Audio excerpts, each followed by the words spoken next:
Bernardino attack of December 2nd, 2015, was labeled as a domestic terrorist incident. Is that correct? I believe so. Mr. Austin, do you know the June 12, 2016 Pulse nightclub shooting was also labeled as a domestic terrorist incident, correct? That's my understanding.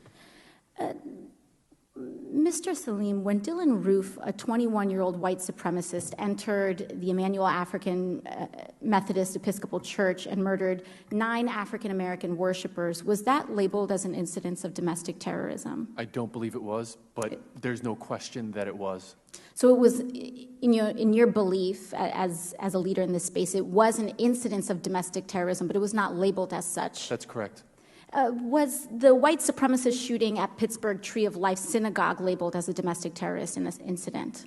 I'm not aware that it was, although then Attorney General Sessions came out and called it that, but the charges that have been brought to bear and are currently playing out in court are not ones of terrorism. So despite all of that rhetoric that we were hearing, they weren't actually labeled, these white supremacist incidents were not labeled as domestic terrorist incidents. And I really dug into some of these distinctions. What was labeled as domestic terrorism? What was labeled as a hate crime? And I could not help but, as much as I tried to dig in and explain, I could not help but feel and see that attacks committed by Muslim Americans were almost automatically labeled as domestic terrorist incidents, yet white supremacist shooting after shooting after shooting is not.